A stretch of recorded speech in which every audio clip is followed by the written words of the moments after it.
하나님 말씀 보겠습니다. 하나님 말씀은 에베소서 6장 18절입니다. 하나님 말씀은 에베소서 6장 18절입니다. 에베소서 6장 18절입니다. 에베소서 6장 18절입니다. 모든 기도와 간구를 하되 항상 성령 안에서 기도하고 이를 위하여 깨어 구하기를 항상 힘쓰며 여러 성도들을 위하여 구하라. 아멘. 말씀 제목은 왜 기도해야 하는가? 라는 제목으로 말씀을 나누도록 하겠습니다. 왜 기도해야 하는가? 라는 제목으로 말씀을 나누도록 하겠습니다. 성경을 보면 쉬지 말고 기도하라고 말하고 있고 기도를 하되 항상 기도하되 난망치 말라고 말씀합니다. 그래 로마서 12장 12절에 기도에 항상 힘쓰라고 권면을 하고 있고요. 이처럼 성경은 기도하라고 우리에게 말을 하고 있습니다. 근데 문제는 우리가 왜 기도해야 하는가? 이게 문제인 거야. 사실 우리가 어떤 상황과 환경 속에서 내가 하나님께 기도해야 되겠다라고 마음먹는다고 해서 기도가 되지 않습니다. 첫 번째 이유는 기도가 무너진 사람에게 있어서 기도는 절대로 나오지 않습니다. 첫 번째. 두 번째는 기도조차를 해보지 않는 사람이 교회를 다니긴 하는데 하나님께 기도해 본 적이 없는 사람들에게 기도하십시오라고 하면 그 기도가 아주 힘들고 어렵습니다. 또 하나는 우리의 본성이, 우리의 죄의 본성이 하나님께 대하여 기도하도록 만들지 않습니다. 다시 말하면 인간적인 수단과 방법을 추구하게 만들고 그리고 하나님보다는 사람의 도움을 구하는 그런 일들을 통해서 우리가 기도하지 않고 또 하나는 기도해봤자 필요 없다고 생각하니까 기도하지 않습니다. 많은 부분 내가 기도해서 응답받은 경험이 없기 때문에 그러니까 이런 사람들의 공통적인 특징은 내가 기도해봤자 별 볼 일 없어. 기도해봤자 응답 없어. 라고 지리짐작하고 기도하지 못함을 통해서 기도하지 않습니다. 또 하나는 운명론에 빠져 있는 사람들이 기도하지 않습니다. 여기서 운명론은 하나님의 주권, 그러니까 하나님의 섭리와 하나님의 그 숨겨진 비밀의 경륜, 그러니까 숨겨진 뜻, 그것은 이미 정해져 있기 때문에 우리가 아무리 기도해봤자 바뀌어지지 않을 거니까 굳이 하나님께 기도할 필요 없다라고 생각하는 그런 사람들이 있고 또 다른 하나는 이신론이라고 하는 이단 사상의 영향을 받았기 때문에 그렇습니다. 이신론은 이 다이즘이라고 하는 이 이신론은 사실 그 이송주의가 그러니까 18세기 말 19세기 초에 이송주의가 나오기 시작하면서 다이즘이 나왔어요. 이신론. 그 이신론은 하나님께서 우주 만물을 창조하시고 그리고 하나님의 모든 질서와 법칙들을 움직이도록 하셨기 때문에 더 이상 하나님은 이 세상에 관여하지 않는다고 하는 사상입니다. 그래서 모든 것은 자연 법칙 그대로 다 이해하고 살아가면 된다고 하는 그런 다이즘의 영향에 의해서 기도할 필요가 없다고 생각하고 또 하나는 기도가 어떻게 바뀌어져 있냐면 기도가 일종의 마술 램프, 지니의 마술 램프처럼 여겨지는 경우가 있습니다. 한쪽은 이제는 기도할 필요가 없다고 생각하는 사람들이고 한쪽은 이제 기도를 하는데 우리가 기도는 만사를 변화시킨다라고 하는 그러한 표절을 가지고 결국 기도가 만사를 변화시키긴 하는데 소위 기도 만능주의에 빠져 있어요. 그래서 기도하면 다 된다고 하는. 그러니까 공부는 하나도 안 하는데 성적 잘 받게 해달라고 기도만 하는 어처구니 없는 일들이 오늘 교회 현장에서 일어나고 있다라는 거. 그런 경우는 없어요. 그러니까 여기서 우리가 제가 그랬잖아요. 이제 곧 있으면 100일 후면 99일 후면 월드컵이 이제 카타르에서 있게 되는데 전 세계 사람들이 교회 다니는 사람들이 우리나라 이기게 해주세요 기도를 한단 말이에요. 하나님이 참 깝깝한 거야. 왜? 얘도 내가 내 자녀고 저것도 내 자녀인데 누구를 이기게 하겠어요? 그러면 주님의 결론은 너희들 중에 컨디션 좋고 또 너희들 중에 잘하는 애들이 해라. 그러실 거예요. 그러니까 여기서 이제 우리가 어떤 함정에 빠지냐면 한쪽은 기도할 필요 없어 라고 하는 소위 기도 냉소주의에 빠져 있어요. 그러니까 기도해야 되는 걸 알겠고 기도하면 이런 응답이 있다는 것은 알겠는데 정작 기도는 안 해요. 왜 그러냐면 기도 응답 받은 적이 없으니까. 그리고 기도한다고 해서 될 것 같지도 않아요. 또 하나는 내가 그 기도 응답을 받으려면 뭔가 내가 대단한 그 기도의 정성을 들여야 될 것 같은 거야. 그러니까 내가 이 기도 정성을 많이 들어야 하나님이 그걸 보고 응답해 주실 거라고 하는 소위 기도 공로주의, 그 공로주의 신앙에 의해서 많은 사람들의 기도가 이제 좀 불편해졌고, 또 기도가 어떻게 전락되어지냐면 자기 문제 해결이나 뭔가 하나님께 얻어낼 때 필요한 것이 기도라고 하는 그러한 착각 속에서 이제 기도에 대한 이해를 갖고 있고, 반대편에는 기도하면 다 되기 때문에 뭔가 걱정이냐, 기도하자. 그때 기도만 하는 거야. 기도만 하는 거야. 이런 게 소위 그 어떤 영향에서 온 거냐면, 이게 이제 금욕주의 영향, 그러니까 수도원주의, 수도원 운동. 그러니까 수도원 운동이 1세기 이후에 2세기에 이제 지금의 시나이 반도 사막, 거기서부터 이제 수도원이 생겨나기 시작하면서 유럽 전역으로 다 퍼지고 하면서 수도원이 생겨요. 근데 이제 수도원 운동의 특징이 뭐냐면, 타락한 세상, 뭐 그런 세상에서 하나님께 기도하면서 살아가자, 묵상하고, 자기를 어떤 금욕하는 삶을 통해서 이제 그렇게 살아가 최고다라고 생각했지만, 초기에는 괜찮았는데 세월이 지나면서 가장 카톨릭에 타락한 곳이 수도원이 됐어요. 그게 대표적인 게 장미의 이름이라고 하는 소설을 아시죠? 그 영화로도 만들어졌는데, 그 베네딕토만 그럴 거야. 그 양반 이름을 까먹었는데, 그걸 불과 6개월 만에 정말 어마어마한 소설을 쓰셨는데요. 그분이 썼던 거기서 일어난 마녀 사냥, 거기 있는 그 수도원의 그 타락상, 신앙의 어떤 그 부조리함을 고발을 해요. 근데 그 소설을 쭉 읽고 또 들여다보시면 정말 수도원에서 막 별 희한한 일들이 벌어집니다. 그게 이제 수녀들만 있는 수도원이든 남자 수사들만 있는 수도원이든 거기에 동생이가 막 일어나고 별일이 다 일어나요. 거기에서. 그러니까 우리가 일종의 기도가 마치 신비주의로 황홀공에 들어가는 수단으로서 기도를 이해하면 안 돼요. 그건 잘못된 거야. 기도는 그와 전혀 상관없어요. 성경에서 말하는 기도는 뭐냐면 하나님과의 대화야. 그래서 히브리어로 기도를 테필라라고 해요. 테필라. 근데 이제 테필라라는 것은 곧 하나님께 아뢰다 혹은 하나님께 주목하여 그분을 찾는다, 그런 의미가 더 강합니다. 그러니까 그분을 바라보고 그분을 갈망하고 그분을 찾는 그런 것들이죠. 그리고 이제 은사주의자들은 이제 그 기도의 어떤 공력을 쌓으면 쌓으면 그것이 기도 응답으로서 자녀들에게 주어진다고 하는 그런 것을 가져가요. 근데 그것은 무조건 틀리다고 할 수는 없어요. 그러니까 공력이 쌓였기 때문에 그게 된 건 아니고, 한나가 사무엘을 낳고 난 다음에 하나님께 한 기도가 나와요. 그 기도 속에서 하나님께서 병거와, 그러니까 우레와 번개를 발하여 대적을 물리치시며 막 그런 기도를 하나님께 드려요. 근데 그것이 사무엘이 이제 사사가 되어지고, 그리고 그의 나이 이제 뭐 정확하게 드러나지 않자 어쨌든 20, 30대, 많게는 40대 정도, 적어도 한 3, 40년이 지났는데 그 한나의 기도가 미스바에 모여있는 이스라엘 백성들, 그리고 이 블레셋에 쳐들어왔을 때 한나의 기도들을 똑같이 하나님이 거기서 역사를 해요. 그게 부셔버려요. 40년 후에 누구의 기도가, 한나의 기도가 응답이 되어지는. 그건 뭐냐면 하나님의 기도의 응답은 우리 당대에 일어나기도 하지만 우리 자녀들에게, 또 그 자녀들에게 일어나기도 해요. 그게 아브라함의 기도가 그래요. 그러니까 아브라함이 하나님께 언약을 받았고 그 언약이 이삭이 야곱에게, 요셉에게, 후에 모세에 이르기까지 쭉 내려가는 것이죠. 왜 우리가 기도해야 되는가? 그래서 이제 오늘 결론 먼저 두고 이제 구체적으로 나가겠습니다만은, 첫째는 기도를 해야 되는 이유는 하나님의 명령이기 때문이에요. 기도하라라고 말합니다. 여기서 오늘 우리가 오늘 에베소서에서 모든 기도와 간구를 할 때 항상 성령 안에서 뭐 해라? 기도하라.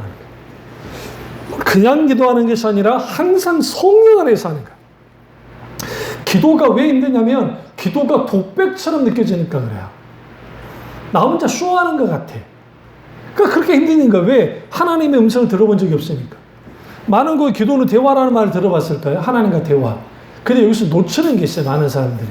기도가 하나님과 대화이긴 한데 대화를 할 때 나이가 된 어른들의 그 가장 큰 단점이 뭐냐면 대화할 때 주로 본인 말들만 해버려요. 나이가 들수록. 듣질 않아요. 그게 청력으로도 문제가 있지만 이제는 좁아져요. 모든 것들이. 사고력, 시선 모든 것들이. 그러니까 본인 말만 해버려요. 듣는데 잘 듣지는 못해요. 이런 게 이제 그 병원 현장에서 잘 나타나잖아요. 막 뭐라 설명해도 본인이 주장만 막 하고 있는 그런 일들이 벌어지죠. 또 마트 같은 데서도 뭐라 했는데 못 알아듣고 막 그러는 막 행동을 하죠. 분명히 다 말했음에도 불구하고. 마찬가지로 우리가 하나님께 기도할 때 기도의 성패는 어디서 갈라지냐면 하나님의 음성을 듣는 데 갈라져요.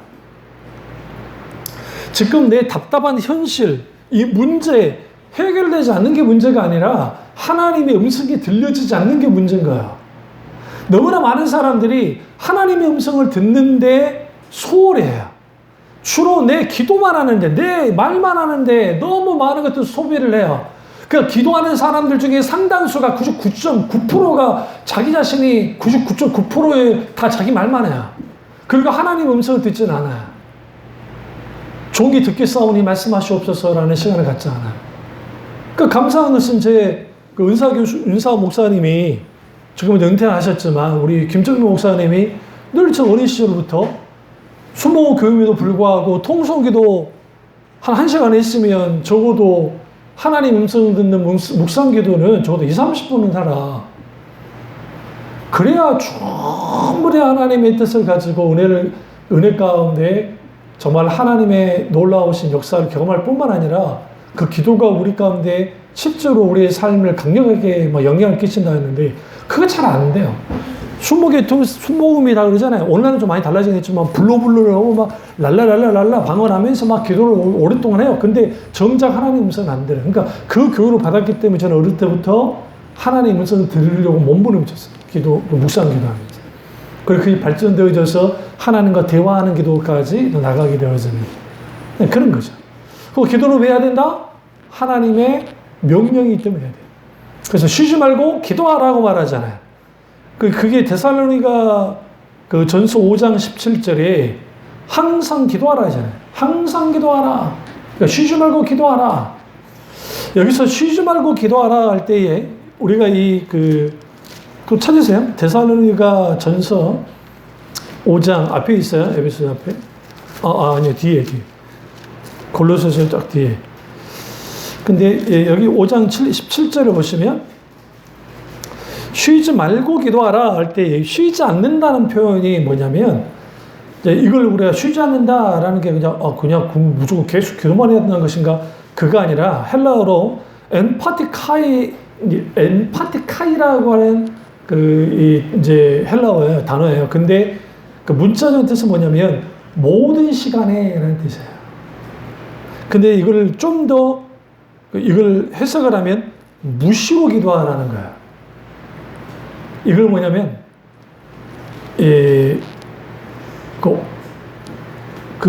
뭐라고 하죠? 그냥 모든 순간순간. 이걸 이제 순간순간 기도하라는 거야. 내가 짜증나고 힘들 때, 화가 날 때, 분노가 일어날 때, 힘들고 어려울 때, 기쁠 때, 즐거울 때, 또 사소하지만 내가 예를 들어 지하철을 타고 다니는데 너무 피곤해요. 하나님, 앉을 자리 좀 주세요. 라고 기도하는 거 별거 아닌 것 같지만 컸어요. 그러니까 제가 인천을 사용할 때 너무 피곤한데 그게 중간이니까 인천에서부터 지하철도 올라오면 중간에 자리가 없는 경우가 있어요. 시간이 좀 늦을 때는 상관없는데 그랬을 때 꼭 하나님 기도했던 게 주님 내가 너무 피곤하기 때문에 사역에 너무 주님 자리 좀 주시면 안 될까요? 이제 기도하면 거의 95%는 자리를 얻었어요. 심지어는 마음 확신이 자리가 있을 줄 알았는데 딱 들었는데 아무도 없어. 그냥 이제 무식적으로 그냥 한 자리 갔는데 이 사람이 다음 쪽으로 딱 내려버리는 거예요. 자리에 앉을 때 그 희열감과 감사, 그게 별거 아닌 것 같지만, 그러니까 이러한 것들, 그것뿐만 아니라 우리가 하나님과 관계 속에서 하나님 사랑해요. 샤우팅, 외치는 것 자체도 기도예요. 그래서 항상 기도를 해야 되는데, 그럼 왜 우리는 하나님 명령이니까 기도하는 건 당연한데, 우리 그 명령을 따라서 기도로 나가야 되는데, 우리가 그 명령을 따라 기도하지 않은 경우가 많단 말이에요. 왜? 기도가 거추할수록 힘드니까. 기도가 무너져 있기 때문에. 기도는 호흡이라는 표현을 쓰죠. 영혼의 호흡이다. 기도하지 않으면 숨을 쉴 수 없는데, 기도하지 않고 숨 쉬겠다고 하는 오늘날의 교인들이 너무 많아요. 이게 문제인 것이죠. 그래서 우리가 하나님께 기도하는 건 하나님 명령이기 때문에 그렇고, 두 번째는 하나님께서 우리에게 기도하는 이유는 하나님이 우리에게 개입이 들어오시려면 기도 외에는 불가능하기 때문이에요. 기도하지 않으면 하나님이 우리에게 역사하지 않으세요. 성경은 좀 이상하잖아요. 기도하지 않으면 하나님은 역사하지 않아요. 이거예요. 자 보세요. 엘리야를 보면 알 수 있어요. 엘리야에게 하나님이 비를 내리지 않겠다고 했었어요. 응? 그러니까 비를 내리지 않을 거야. 근데 북이스라엘 여로보암 아합 왕 때인데, 근데 엘리야는 하나님께 기도했어야 됐어요. 비 오지 않길. 그리고 비가 안 왔어요. 이상하지 않으세요? 하나님이 나 비 오지 않게 할 거야. 기도하지 않아도 알아서 하나님이 비 오지 않게 하시면 되지. 근데 엘리야가 기도할 때까지 하나님은 비를 계속 내리고 있었어요. 그리고 그가 기도할 때 내리지 않아요. 똑같아요. 반대로 3년 6개월이 지나고 난 다음에 나 이제 비 내릴 거야 라고 주님 말씀하셨어요. 엘리야에게 비 내릴 거야. 그럼 이제 하나님 비 내리시면 되지. 근데 엘리야가 갈멜산 위에 올라가서 비 달라고 기도를 하는데 무려 7번을 왔다 갔다 하면서 확인해야만 했어요. 이 7이라는 숫자를 7번이라는 숫자로 모이면 안 돼요. 그가 계속 기다렸다는 거예요. 완전하게 기다리면서 하나님께 기도하고 있었다는 거예요. 이게 굉장히 중요한 거예요. 왜 하나님은 기도를 요구하느냐? 하나님은 우리의 기도가 필요 없는 분이에요. 그분은 자존하시고 스스로 역사하는 분이니까, 그럼 주권자이니까. 그런데 하나님이 우리에게 역사하실 때에, 하나님이 생사 만물을 주관하시고 통찰 다스리실 때에 적당하게 비를 내리고 하는 것은 하나님의 놀라운 주권 가운데 내리세요. 그런데 우리에게 특별하게 역사하실 때는, 우리 각 개인에게 역사하고 민족에 역사할 때는 우리가 믿음으로 하나님께 기도를 나아가야 돼요. 그래야 하나님이 거기에 역사해요. 그 이유가 있어요. 하나님은 우리와 동역하기 원하기 때문이에요. 하나님이 혼자 역사할 수 있어요. 하나님이시니까. 근데 이상하게 하나님은 누구에게, 노아에게 너 방주 지어라 라고 말합니다. 그냥 하나님이 그냥 뭐 하면 돼요? 다 쓸어버리면 되잖아요. 근데 너 방주 지어라. 근데 방주가 지어지는 날까지 약 120년 걸렸다는 이유가 뭐냐면, 그들의 호흡이 120년 되리라는 의미 속에 약 120년이 걸렸을 거라고 보는 거예요. 그러죠. 실제로 120년 걸렸단 말은 아니고. 어쨌든 오랜 세월 동안 방주가 다 지어질 때까지 하나님이 홍수를 내리지 않아요. 근데 그게 무려 오랜 세월이 걸려요. 여전히 비는 내려요. 근데 대홍수는 나지 않아요. 근데 노아가 뭐 할 때까지? 하나님의 명령에 순종할 때까지 하나님은 멈춰서 있어요. 기다리세요. 왜 내 가정이 이렇게 역사하지 않으시지? 왜 내 이 문제를, 상황을 왜 이렇게 열어주지 않으실까? 기도하지 않으니까요. 어떤 기도만 했냐? 하나님 문제 해결해 주세요만 기도했거든요. 많은 사람들이 어디에 초점을 맞춰 있냐면, 이 문제 해결, 어떻게, 뭐 직장 문제이든 사업 문제이든 아니면 건강 문제이든 기타 등등 여러 관계 문제든 간에 이거 해결해 주세요라고 하는데 그거에만 집중하는 거야. 그게 아니에요. 그게 중요한, 그거보다 더 앞서갈 게 뭐냐면, 하나님 오늘 이 상황에서 내가 어떻게 하기를 원하십니까? 라고 물어야 돼요. 그러니까 엘리야가 그건 거예요. 하나님께 기도하자 무슨 일이 벌어졌어요? 비가 내렸어요. 그런데 재미있는 것은 갈멜산에 불이 내릴 때는 즉각적으로 하나님 응답하셨으니까 얼마나 신나요. 그런데 비 내리는 것은 뭐였어요? 아주 좀 걸렸단 말이에요. 그 외에도 성경에 그런 일들이 많아요. 모세가 아말렉 족속들이 막 공격할 때 왜 그가 기도해야만 하나님이 역사하셨을까? 좀 이상하지 않으세요? 아니, 그냥 하나님이 하시면 되지. 꼭대기에 올라가가지고 모세가 손을 들어 하나님께 기도하고 있으면 이기고, 손을 힘이 들어서 내려주면 지는, 이걸 도대체 이게 뭔 일이에요? 이게 마법의 손이에요? 그건 아니거든. 여기서 보여주는 우리에게 뭘 보여주냐면, 그래서 아론과 홀이 돌을 가져다가 이렇게 딱 세워서 이렇게 해주잖아요. 그러니까 여호수아가 나가 싸우면서 이긴다고요. 저희들이 승리를 하죠. 근데 여기서 뭘 가져다 주냐면, 왜 하나님 우리에게 기도하라고 하느냐? 하나님의 명령이니까, 첫 번째. 두 번째는 하나님이 우리가 기도하지만 하나님이 역사하지 않기 때문에. 다시 한번 이걸 조금 더 풀어오면, 하나님이 나와 동역하기 위해서 우리에게 뭐예요? 기도하라는 거야. 여기서 동역한다는 말은 뭐냐면, 우리의 삶에 깊숙이 들어와서 같이 하나님이 많은가요? 같이 아파하기도 하고 넘어지기도 하고 같이 슬퍼하기도 하고 하는 거야. 네? 우리가 20대, 30대, 40대, 50대, 60대에 그들만의 소위 말하는 성장통 혹은 고민들을 가져요. 그 시기마다. 그때 고민만 하는 사람과 그 고민을 하나님께 가지고 나간 사람은 절대적인 차이를 가져요. 생각이 많고 고민이 많은 사람들은 어떤 면에서 진지한 사람들이에요. 그런 사람들 중에 그런 사람들이 있었기 때문에 오늘날 과학 문명이 발전한 거예요. 털털한 사람들은 불편해도 그냥 지나가 버려요. 그런데 이 고민 많고 생각 많은 사람들은 그 꼴을 못 보겠거든. 어떻게든 만들어내야 돼. 왜 세탁기가 나왔으며? 왜 청소기가 나오며? 저 그러잖아요. 우리가 그런 거 다 나온 게 거기서 나온 거잖아요. 마찬가지로 하나님 앞에 고민해야 돼. 그래서 아주 좋은 거예요. 그럼 뭐가 잘못된 거예요? 이렇게 가르쳐야 은사주의나 으쌰으쌰, 소위 본용주의나 전투적인 신앙을 가진 사람은 어떤 고민할 필요 없어. 기도하고 하나님께 나아가면 하나님이 다 해결해. 그러니까 우리는 강하게 담당으로 나아가서 나는 할 수 있다. 하나님 믿음을 합니다. 어떤 고민도 없습니다. 우리는 진짜 승리합니다. 나는 넘어지지 아니하리라. 나는 죄 앞에서 넘어지지 아니하리라. 나는 넘어지지 않는 그리스도인이 되리라. 어떤 보면 기독교 신앙 같은데, 그러나 그게 뭘 하나 딱 간과하고 있냐면, 우리는 넘어져요. 넘어지기 싫어도 넘어져요. 그 대단한 다윗도 넘어졌고, 그 많은 모세도 넘어졌고, 많은 하나님의 사람들이 넘어졌어요. 그럼 우리 이렇게 생각해요. 넘어졌으니까 끝났네. 아니요, 넘어졌으니까 다행인 거예요. 저 목사 미쳤나? 아니에요. 넘어졌기 때문에 하나님을 붙들어요.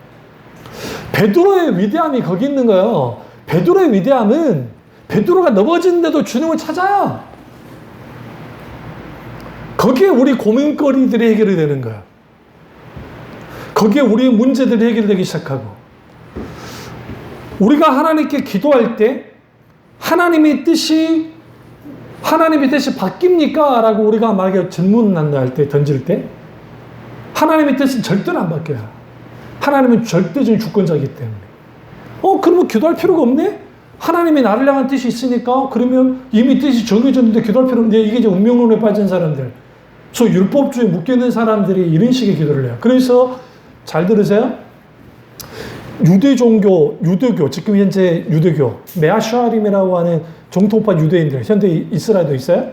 그 다음에 무슬림들, 이슬람, 그리고 율법주의 형태를 갖고 있는 유교, 기타 이러한 것들이 뭐와 관계가 있냐면, 이것들이 다 유교는 종교를 뺀다 할지라도 소위 운명론에 빠져 있어요. 그래서 이거 들어봤을까요? 인샬라 들어봤죠? 인샬라, 신의 뜻이다. 도둑질해도 신의 뜻이야. 이상할 정도로 다 그러지 않겠죠? 무슬림 지역에 여행 간 사람들 아주 학을 떼요. 그냥 자기 눈에 봐도 이게 참 나쁜 짓인데도 불구하고 그냥 대추로차게 넘겨버려요. 인샬라. 그것까지 그래. 응? 그 잘못된 율법주의에서 나오는 이게 그게 이슬람이니까 그런 게 아니라 모든 율법주의가 그렇게 돼 있어요. 그러니까 그들의 기도는 어떤 기도냐면 기도문만 아래야. 기도문. 그리고 그 기도문에 그 지고지순한 신에게 내 기도문을 아뢰면 그 신이 기뻐할 거라고 하네요. 네? 근데 거기에 어떤 신과의 교제도 대화도 없어요. 그냥 내가 의무이고 이걸 신성한 의무라고 생각해요. 신성한 의무이고 구원과 관계가 있기 때문에 나는 그걸 충실해야만 해. 그리고 사람들을 보는 눈이 있어. 하기 싫어도 해야만 하는 분위기, 사회적 분위기, 문화적 분위기. 그러니까 난 나가서 고기를 좀 하는 거야. 신의 뜻을. 그래서 재밌는 게 예언합시다. 7년 안에 우리 이스라엘 성지를 갑시다. 가는데 7년 안에. 근데 거기에 통곡의 앞에서 기도할 때 한 사람 한 사람 찍어 놓을 거예요. 여자들은 따로 있고 남자들 따로 있으니까 알아서 여기는 찍고 내가 찍을 텐데 그게 뭐냐면 사람들 기도하는 모습을 보면 거기에 각기 달라. 그러니까 이제 정토파 유대인들은 거기 자기들 기도문이나 그걸 가지고 웃으면서 확 해. 그리고 어떤 친구 동료 사람은 그 앞에서 이러면서 울면서 하나님께 기도를 해요. 그리고 거기에서 왜 키파를 쓰게 하느냐? 키파를 쓰게 하는 이유는 다 한 가지야. 우리가 어떻게 하나님께 고개를 들어서 얼굴을 들어서 하나님 볼 수 있는가? 그래서 하나님에 대한 경외함에 대한 표현이에요. 그래서 키파를 쓰는 거야. 빵모자 같은 거. 그렇게 쓰는 거죠. 그래서 거기에서 이제 감히 고개를 들어서 하나님께 기도를 못해요. 근데 성경 보세요. 예수님이 십자가 못 박으실 때 우르르 보셨어요. 하늘 우르르 보셨어요. 그래서 우리가 예수 그리스도 이름으로 기도를 하기 때문에 하나님과 일대로 만나는 거예요. 카톨릭은 율법주의예요. 소위 제사주의에 빠져 있어요. 그리고 구약에 머물러 있다고요. 그렇기 때문에 그걸 깬 게 종교개혁자한테 깨버린 거예요. 아니라고. 기도는 종교개혁의 가장 큰 핵심은 예배개혁이고 예배개혁과 동시에 기도가 완전히 달라요. 하나님 그분과 친밀한 교제로 나가는 것, 그리고 그 교제 속에서 하나님의 의중과 뜻을 알고 기꺼이 내가 하나님의 일에 동참해요. 나의 일처럼. 그게 하나님과 동역하는 거예요.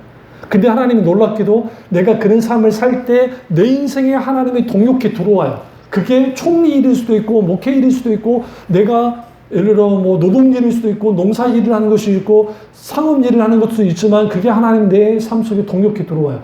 그러면서 내가 장사를 하더라도 폭리를 취하는 그 나쁜 짓 하지 않고 기독교 그 주님의 이름에 먹칠하지 않고 적당한 선에서 누가 봐도 합리적이라 할 만큼의 그 선에서 이윤을 갖게 되는 그런 일을 해요. 그게 별거 아닌 것 같지만 그게 내가 진정으로 소명의 삶을 사는 거죠. 그게 기도와 관계 있어요. 그래서 우리가 기도는 하나님이 동역하기 위함이고 세 번째 우리가 왜 기도해야 되는가? 기도하지 않으면 살 수 없기 때문이에요. 많은 사람들이 기도하지 않고 사니까 문제예요. 왜 쉬지 말고 기도하라 했을까요? 왜 무시로 기도하라 했을까요? 그 이유는 우리가 크게 세 가지 때문에요. 하나는 원수가 우리를 기도하지 않을 수 없도록 만들어요. 우리는 항상 원수가 우리를 공격해요. 여러분이 가정에서 여러 일들이 벌어질 때 그 사이클처럼 어떠한 다툼이나 갈등이나 문제가 일어나는 경우는 대다수가 원수가 공격하는 거야. 그게. 근데 우리는 알면서도 당해요. 그러니까 세계적인 축구 선수 뭐 손흥민과 케인이 있는데 그 친구들이 우리는 그걸 쭉 한번 저는 뭐 이제 정말 좋아하니까 또 봐요. 골 넣는 장면을 보면 수비수들 다 막을 수 있을까 다 알아요. 어떻게 들어올지도 알면서 당해요. 그러니까 거기 뭐 클럽 감독이나 그 리버풀 감독이나 그 감독이 하는 말이 있어. 정말 멋진 말 했는데 저 손흥민은 저 친구는 너무 잘하는데 알면서 당한단 말이야. 그게 무섭다는 거야. 손흥민과 케인이. 왜? 수비수들도 누구든 알지만 당해. 원수가 우리도 알아요. 이렇게 했다가 성질을 내면 안 듣는 거 알아. 붙으면 안 돼. 근데 알고 당해. 그러니까 기도해요. 걱정하지 마세요, 여러분. 우리는 연약해서 그래 넘어질 수 있어요. 쓰러질 수 있단 말이에요. 기독신앙의 가장 큰 핵심은 쓰러질 때 쓰러지라는 거예요. 다만 쓰러질 때 누구 앞에 쓰러져? 주님 앞에 쓰러지는 거예요. 주 안에 있으면 돼. 그러니까 의인은 7번 넘어지지만 다시 일어나선다는 이 말씀이 왜 중요하냐면 인간은 필연적으로 넘어지는 존재야. 왜? 아담과 하와가 타락하고 난 다음에 모든 죄가 들어왔고 그래서 인간은 4가지 그 소위 결핍상에 빠지는데 결핍 혹은 소외에 빠지는데 그게 뭐냐면 하나님과의 관계에서 결핍이 생기고 사람과 사람과의 관계 속에서 갈등과 문제가 결핍이 생겼고 자연과 사람과의 관계가 결핍이 생겼고 마지막에 나 자신과의 결핍이 생겼어요. 그러니까 자아가 무너져 버렸어요. 깨졌어요. 깨진 상처난 자아를 갖고 있어 모든 사람. 아무리 성격이 좋아도요, 유해도요, 자기들의 아킬레스를 건드면 폭발해요. 그게 인간이야. 여러분 방송을 속으면 안 돼요. 왜 그러냐면 나도 방송에서는 교양이 있게 할 수 있어요. 지금 내가 지금 설교 지금 녹화하니까 예전에 비해서 많이 좀 좋아진 거지. 노골적이지 않잖아. 근데 그게 참 좋다고 생각해. 나를 지금 바꿔나가는 거니까. 그러니까 그런 게 왜 그러냐면 그렇게 보일 뿐이에요. 모든 사람은 약점이 있어요. 중요한 거는 기도하지 않으면 내가 살 수 없다는 거, 존재할 수 없다는 것은 왜 그러냐면 항상 우리가 왜 기도해야 되느냐? 하나님을 의지하고 의존하지 않고서는 내가 살 수 없기 때문에 그래요. 근데 오늘날 왜 많은 사람들이 기도하지 않느냐? 하나님 없이도 잘 살니까 그래요. 자기 생각할 때. 그럼 하나님 없이도 잘 산다는 게 뭘까요?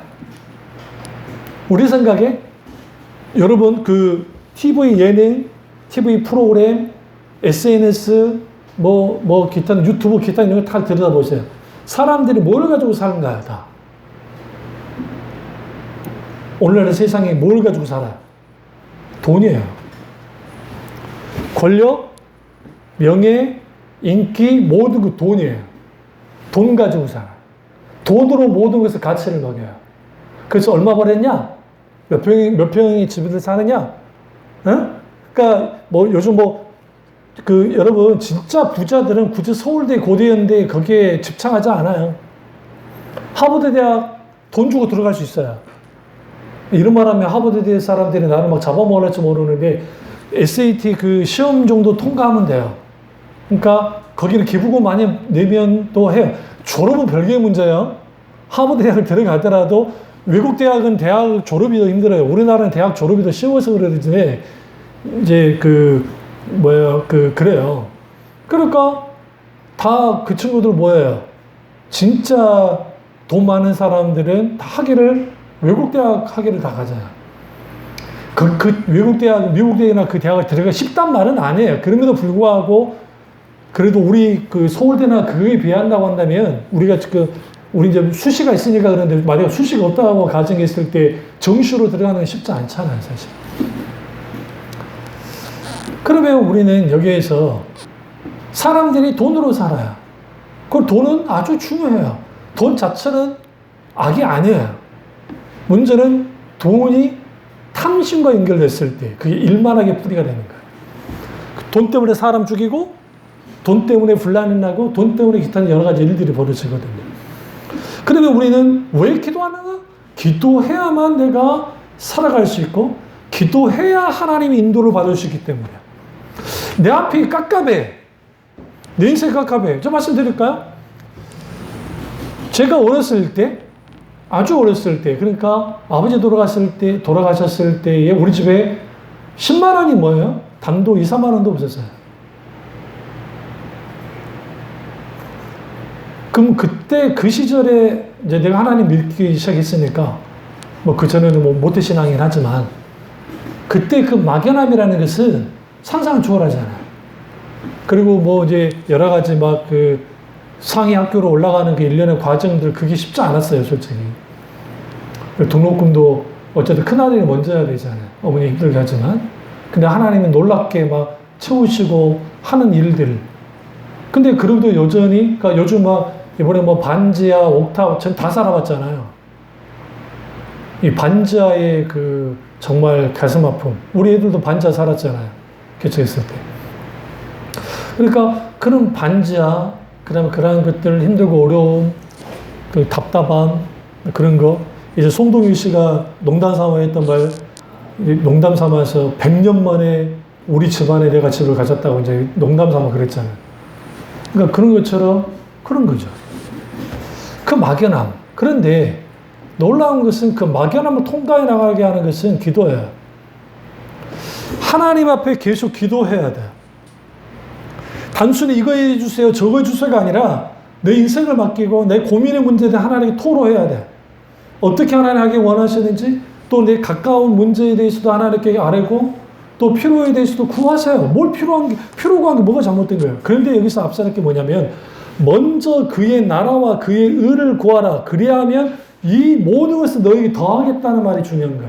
근데 여기서 먼저 뭐가 우선순위예요? 하나님의 의와 하나님의 뜻이에요. 나라예요. 근데 왜 많은 사람들이 기도할 때 하나님의 의와 뜻이 왜 먼저 되지 않느냐? 그게 막연하니까 그래요. 그게 나의 나라가 아니니까 그래요. 여러분, 하나님의 나라가 여러분의 나라입니까? 누구 나라입니까? 나의 나라여야 되는데 예수님 나라 같아. 목사님 나라 같아. 다른 사람의 나라 같아. 내 나라가 아닌 것 같아. 그럼 하나님 나라의 특징은 뭐예요? 하나님 나라의 특징은 하나님의 통치와 다스림이 있는 거예요. 이걸 뭐라고 하냐면 하나님의 도덕적인 통치라고 해요. 이게 이제 좀 어려우니까 이 부분을 제가 굳이 설명 않겠지만 여기 중요한 게 먼저 그의 나라와 그의 의를 구할 때 하나님의 나라의 의를 구하라. 하나님의 의를 구해라. 하나님의 의가 뭐예요? 하나님의 이 땅에 모든 하나님의 자녀, 하나님의 뜻이, 하나님의 사랑, 하나님의 헤세드가, 하나님의 공의가 이 땅에 이루어지는 거예요. 하나님 나라의 복음과 십자가 복음이 이 땅에 이루어지는 거예요. 세워지는 거예요. 그 십자가 복음 앞에 모두가 무릎 꿇고 예수 그리스도를 기꺼이 숭앙하는, 숭배하고 악마하는 그런 놀라운 일들이 일어나길 원해요. 그것을 우리는 사모해야 돼. 그리고 바라야 돼. 그리고 하나님 나라의 정체성, 그게 마태복음 5장 1절부터 8장 1절에 있는 팔복에서 나타나는 하나님 나라의 정체성. 팔복. 심령이 가난한 자는 복이 있나니 천국이 저희 곳임부터 시작해서 대접받기 원하는 자는 대접하라. 성김에 대한 것들. 왼편 뺨을 때리면 오른편 뺨을 돌려대며 오른편 뺨을 때리면 왼편 뺨을 돌려대고 하는 일들. 오리를 가라며 심리를 가라고 하는 손해보는 삶. 이게 뭐다? 하나님 나라 백성의 삶이라는 거야. 좀 이상하죠? 이게 걸려 넘어지는 거야. 그래서 여러분, 그 예수 그리스도를 믿는 신앙은 마이너스 신앙이 플러스 신앙이 아니에요. 그러니까 세상 상수는 사측 연산에서는 마이너스 되면 손해가 나잖아요. 그런데 신앙 세계 안에서는 예수님도 마이너스였고 나도 마이너스로 갈 때 그때 우리가 상상할 수 없는 것을 얻어요. 이게 뭐냐면 하나님 아들 예수님을 인간에게 내어준 게 하나님께는 손해예요, 아니에요? 손해예요. 하나님 자신이 죽으셨는데 마이너스잖아요. 플러스가 아니에요. 근데 그 마이너스가 다시 말하면 하나님 자신의 손해봄이 우리를 살렸다고요. 우리를 구원했다고. 우리를 영원한 생명으로 인도했다고. 그리스도인이 똑같아요. 우리가 손해볼 때, 좀 성질 나더라도 손해볼 때, 나도 뭐, 이 선 넘으면 가만두지 않아.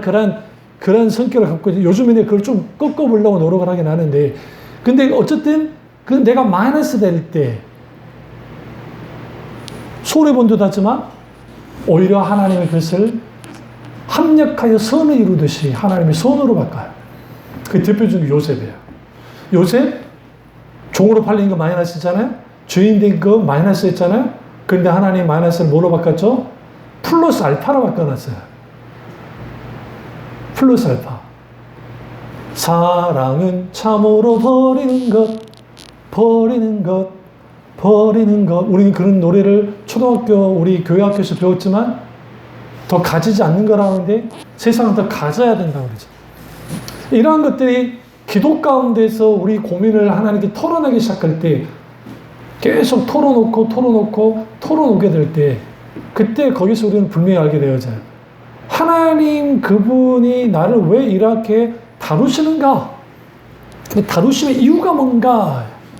그것은 여전히 아직 만질 부분이 많아졌고, 첫 번째. 두 번째는 아직 하나님 우리를 두루 높여 세울 때가 아니기 때문에. 그래서 여러분, 우리가 어떤 문제나 상황과 환경이 변화되어지는 것은 단순히 그냥 지금 당장 변하면 좋겠는데 왜 하나님이 그 환경과 상황을 변화시키는데 우리 눈으로 보기 인색하게 보여지느냐? 그 이유는 하나님이 그걸 통해서 우리에게 이루신 일들이 있고 아직 때가 되지 않았기 때문에. 그러면 우리의 기도는 어떻게 그러면 아까 우리가 말씀드렸듯이 왜 기도해야 되는가? 하나님의 명령이니까. 말씀드렸죠? 그리고 우리는 그 기도해야 하나님이 개입하시고 역사하니까. 그리고 우리가 이 기도 없이, 그러니까 우리는 기도하지 않으면 살 수 없고, 어떤 것도 할 수 없기 때문이다. 그 아까 첫 번째 원수 공격 때문에 그렇고, 두 번째 우리 내면 세계가 기도하지 않으면 언제든지 세상을 향해 나가기로 해요. 세상 사랑에 빠지게 해요. 이건 제 말이 아니에요. 존 오웬도 그렇고, 많은 하나님의 조나단 에드워드 목사님도 그렇고, 우리는 하나님을 떠나는 경향성을 갖고 있어요. 이게 목사 아니라 누가 돼도. 다시 말하면 이걸 하나님으로부터 멀어지려는 경향성을 갖고 있다고요. 그래서 내버려 두면 멀어져요. 그 대표적인 게 쉬운 예로, 우리 한강 딱 보면 그렇게 물살이, 그러니까 비 올 때 빼놓고 그냥 평상시 보면 그렇게 막 빠른 것 같지 않잖아요. 보시면. 근데 여러분이 막상 그 한강에 딱 들어가면요, 쑥 빠져나갑니다. 그 왜 그러냐? 착각이에요. 어떤 착각이냐면, 한강이 워낙 크거든요. 저 하루 쪽에 폭은 약 2km 이상이에요. 위로 올라갈수록 조금 덜하지만 적어도 1km 이상인데요. 1km 되는, 우리 다리 하나가 1km 정도 되니까. 그러면 그 1km 되는 강이 그렇게 많잖아요. 라인강, 그 다음에 영국의 템즈강, 그러나 프랑스 파리 세드강은, 이런 말 하면 또 우리는 나도 욕할지 모르는데 프랑스 분들이 거기는 개울이요. 한강에 비하면. 왜냐하면 생각보다 강이 그렇게 크지 않아요. 근데 오히려 강이 크지 않기 때문에 옆에 있는 그 건물들이나 훨씬 더 여행할 때 그 느낌이 좋은 게 건물들이 직접적으로 와닿으니까. 근데 우리는 너무 커가지고 아파트밖에 안 보여. 그러니까 한강 유람선 하신 분들이 별로 재미없다는 말이 막 그렇게 막 그러니까 재미가 없는 거예요. 너무 크니까. 그것처럼 우리가 기도하지 않고 가만히 머물러 있으면 내 자리에 머물러 있을 것 같은데 절대로 머물러 있지 못해요. 우리 계속 밀려나요. 세상 조류에 의해서. 멀어져. 그럼 누구로부터 멀어지냐면 하나님께부터 멀어져. 그러니까 이 기도가 멈춘 사람들이 어떤 문제나 상황이나 어떤 빠지게 되어지면 절대로 하나님께 즉각 기도를 못 나가요. 그러니까 어떤 착각을 하냐면 이 문제가 크니까 기도를 못 하는가 보다 생각하는데 그렇긴 한데 이미 기도가 무너졌기 때문에. 다시 한번 호흡이 끌떡끌떡 하고 있어요. 계속 호흡했던 사람이 아니잖아요. 그러니까 이게 문제가 생기는 거예요. 그러면 다시 그 호흡을 살려내야죠. 그 살려내는 그 과정이 필요해요. 그게 회개예요. 하나님께 회개하고 돌이키고 하나님께 나아가야 돼요. 기도 안 되면 기도 안 되는데 나가야 돼요. 실제로. 기도 안 되니까 멈추면 안 돼요. 뭘 놓고 기도해야 돼요? 하나님 기도가 안 됩니다. 놓고 기도해야 돼요. 하나님 내 기도 도와주세요. 기도하게 해주세요. 기도 한번 해보지 않은 사람 기도할 수 있도록 도와주세요. 기도해야 돼. 그리고 중요한 거는 그 기도 속에서 우리 아적과 고집들이 깨져야 돼. 그리고 각 이 사람마다 좋은 점이 있으면 약점도 갖고 있어요. 그러니까 강점과 약점이 다 갖고 있어요. 그런데 이 약점이 기도에 붙들렸을 때 파괴를 가져요. 하나님은 그 약점을 들었어요. 우리 생각에 강점 들었을 것 같아요. 그 대표적인 인물이 기드온이에요. 기드온이 굉장히 겁이 많은 사람이에요. 성경 보시면. 그러니까 성경에 가장 겁 많은 사람이 기드온이에요. 왜 겁이 많냐면 나쁘게 말하면 겁이 많은 것이고 좋게 말하면 생각이 많아요. 굉장히 앞서 생각을 많이 해요. 그러니까 아세라 목상을 찍어라 하니까 명령을 따라야 되겠고, 그러니까 밤 늦게 아무도 없을 때 몇 명 데리고 가서 찍어버리거든요. 근데 그것도 불안해. 굉장히, 성경 보시면 불안해해요. 굉장히. 난리가 났으니까. 그 하기까지 그 고민을 많이 해. 근데 하나님 불러가지고 갑자기 강한 용사여. 그러니까 황당한 거예요. 왜냐하면 자기는 강한 용사가 아닌데 갑자기 하나님이 기분한테 강한 용사여. 하나님은 물먹이는 것도 아니고 장난치는 것도 아니고. 근데 왜 그런지 아세요? 기도의 강점이 뭐냐면 약하잖아요. 생각 많잖아요. 그런데 그가 계속 하나님과 기도가 있을 때 교제를 계속 나누고 있던 거예요. 하나님이 할 일 없이 기도 찾아오진 않았으니까. 기도가 우리의 약점을 붙들 때, 기도함 속에서 붙들려졌을 때, 그게 오히려 하나님께 도구가 되어져요. 그래서 고린도전서에 약한 자를 들어 강한 자를 무너뜨리고, 권력자들과 잘난 사람이 아니라 부족한 사람들 들어서 하나님 모두 이기게 만든다는 것이, 그 약점과 약함들이 우리가 하나님께로 기도로 가지고 나아갈 때, 그리고 그것을 하나님께 아뢰기 시작할 때, 그때 하나님이 다루시고 만드셔요. 그런데 그 우리의 약점과 단점과 이것은 잘 안 바뀌어요. 다만 그것이, 죄송해요, 지랄하지 않도록 만들어줘. 충동적 지랄을 하지 않도록, 들이받지 않도록 만들어준다고요. 근데 오히려 그 약점과 단점이 하나님을 붙들게 해요. 하나님 앞에 겸손하게 만들어요. 사람 앞에 거만 떨지 않게 해요. 그리고 사람들 앞에 뭐 하지 않게 해요? 가식 떨지 않게 해요. 나는 이런 존재니까. 그래서 이전에 우리 찬양 가운데 내 안에 그 오만한 거 나의 천박함이라는 찬양 하잖아요. 내 안에 천박함, 이 모든 것을 어디로? 주님 앞에, 십자가 앞에 내가 내려놓습니다. 다윗도 천박함이 있고 모세도 천박함이 있고 다 있어요. 그런데 그들의 강점도 하나님이 들었습니다. 안 쓴다는 게 아닙니다. 그러나 하나님은 그들의 약점을 들었어요. 대표적인 게 또 하나의 사람, 바울이에요. 사도 바울은 건강에 약점이 있었어요. 3개의 가시가 있었고, 그래서 안질과 간질과 또 다른 어떤 질병이 있을 거라고 성경, 이제 만학자들이 봐요. 성경 말하지 않지만. 아주 아파요. 연약해요. 우리 이렇게 생각해. 나 건강해서 주님의 일을 힘썼으면 좋지 않을까? 그렇지 우리 생각이지. 우리 생각이지.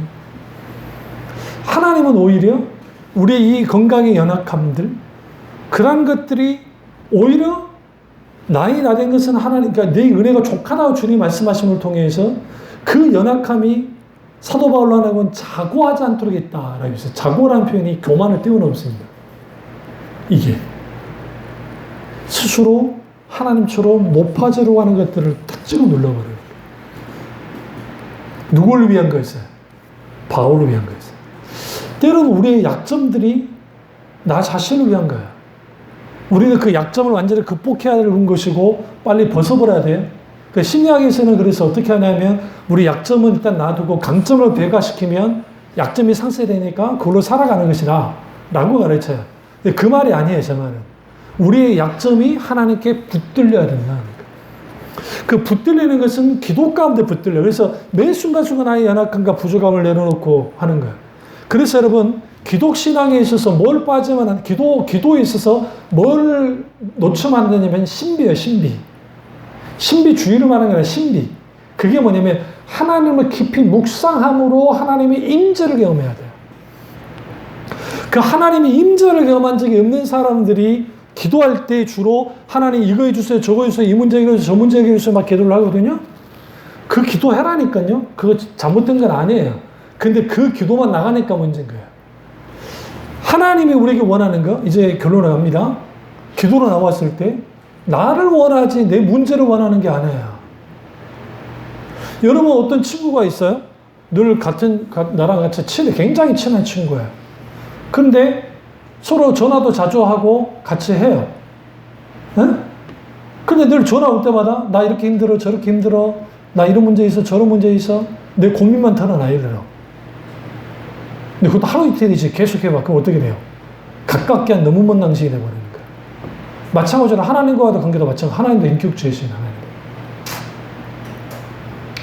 자녀들이 그래서 그런 실수를 많이 하지. 그 자녀들이, 나도 자녀지만 그 엄마에게, 특별히 엄마에게 함부로 말할 때, 막 욱해서 말할 때, 그게 엄마의 막 가슴에 멍을 들게 한다는 생각은 안 해요. 근데 언제 그 가슴에 멍이 든다는 걸 알게 되냐면 본인들이 자식을 키워볼 때 알아요. 내가 이제 부모 입장에 됐을 때 그 자녀의 말이나 행동인데 그게 내게 그 멍을 딱 하게. 하나님도 멍들어요. 멍든 가슴. 왜? 예수 그리스도를 십자가 못 박혀 죽여놨는데도 안 믿어. 근데 성경 뭐라요? 할 수 있으면, 그럼에도 불구하고 할 수 있으면 모든 자가 구원받기를 원하신다고 성경 말해요. 그러니까 하나님의 오절합은, 죄송한데, 하나님의 오절합은 우주보다 커요. 그러셨기 때문에 우리를 구원한 거야. 똑같이 우리가 하나님께 나아갈 때 하나님이 원하는 것은 뭐냐? 우리 자신이에요. 아빠, 내가 왔어요. 너무 힘드네요. 나 어떻게 하면 좋죠? 나 너무 지쳐버렸어요. 말하지 못하고 울어도 신음소리 내고 울든 대중통곡하고 울든 상관없이 하나님 앞에 울잖아요. 하나님이 찾아오셔서 만져줘요. 거기에 놀라운 하나님의 임재, 성령의 기름 부음, 성령님의 임재가 가득하게 섞여요. 그리고 하나님께 구하죠. 하나님, 내가 어떻게 하기 원하세요? 내가 무엇을 해야 할까요? 무엇으로 살아가야 됩니까? 하나님께 묻고 내가 하나님의 음성에 귀를 기울일 때 주님이 뭐라고 말씀하시면 그 말씀과 비교 잘 분별해서 내가 바보가 되더라도 믿음으로 순종하여 나가면, 한 걸음 한 걸음 순종하여 나갈 때 거기에 기도와 믿음과 함께 거기에 놀라운 역사가 나타나요. 놀라운 역사. 그를 통해서 우리는 기도의 열매가 우리 가운데 기도의 응답이 있게 되는 거고, 또 하나는 우리의 필요 문제. 그러니까 우리 앞에 있는 문제와 해결해야 할 것들, 이거는 하나님이 다 알고 계세요. 이미 아신다, 예수 말하죠. 무엇을 먹을까, 무엇을 마실까, 무엇을 입을까 염려하지 마라. 이 모든 것은 다 이방인들이 하는 것이다. 너희 천부께서 아시느니라고 마태복음에서 말하죠. 그러면 우리의 필요를 말하지 말라는 게 아니에요. 먼저 그의 나라와 그의 의를 구하려면 하나님만을 원해서 나가야 돼요. 하나님이 나를 원해서 내게 다가오시는 것처럼 나도 하나님만을 원해서, 하나님만을 사랑해서, 하나님만을 원하기 때문에 나가는 거야, 기도로. 그리고 거기에 기도를 해요. 근데 아빠, 하나님, 너무 힘들어요. 너무 어떻게 할까요? 죽고 싶은 정도로 이런 고통 가운데 어떻게 하기 원하세요? 귀 기울여야 돼. 주님 우리에게 말씀하세요. 근데 왜 그 음성이 들려지지 않냐? 자기 감정이 함몰되니까 그래요. 자기 감정이 함몰되는 이유는 딱 한 가지, 하나님께 부르짖어 기도하지 않아서 그래요. 다시 말하면 애통하지 않았기 때문에요. 하나님 앞에 애통하며 기도해야 돼요. 하나님 앞에 울어야 돼요. 그러면 거기에서 애통한 자는 위로를 받을 거라 하잖아요. 주님이 위로로 주님이 인도하시는데 거기에 우리가 우리의 필요에 하나님 다 하시는데 중요한 건 그 필요가 정말 필요한 것이냐 이게. 그래서 우리의 기도의 제목도 우리의 의제들도 다 하나님에 대해서 한번 분별해 봐야 돼. 기도 가운데 이게 내 정욕으로 내 욕심에 의한 것인지 아니면 정말 하나님께 영광을 위한 것인지 들여다봐야 되고, 이제 마지막 다음에 이 설교를 연장 가겠습니다만은 마지막 왜 우리가 기도해야 되느냐? 기도는 결국은 하나님께 영광을 드리기 위해서 하는 거예요. 잘 보세요. 기도의 실제 순서가 있어요.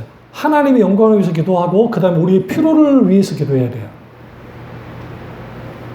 이 순서 바뀌면 안 돼요. 가장 먼저가 하나님께 영광을 위해서 기도를 하는 거예요. 그 다음에 우리의 필요, 우리의 문제 해결. 그 다음에 마지막 이게 뭐가 나오냐면 기도의 열매들이 나와요. 근데 이게 뭐냐면 하나님의 행하심, 운행하심 보고 여기에 뭐가 나와야 되느냐? 마지막 기도가 신앙 고백이 나와야 돼. 기도의 신앙 고백이 없으면 안 돼요. 그래서 우리가 모세의 기도, 시편이 다 기도문이고 찬양이기도 하지만 기도이기도 해요. 그래서 존 파이퍼 목사님이 뭐라 하냐면 기도는 곧 예배다라고 그랬어요. 이해가 안 되시잖아요. 어떻게 기도가 예배이지? 이제 이 설교를 제가 이제 다음 주 하든 그 다음에 하든 이제 이 설교를 할 텐데 기도가 왜 예배인지 그 부분도 이제 연장선상에서 보도록 하겠습니다. 기도하겠습니다. 기도하실 때 오늘 이 말씀이 나의 말씀이자 우리 말씀 되게 해달라고 기도하겠습니다.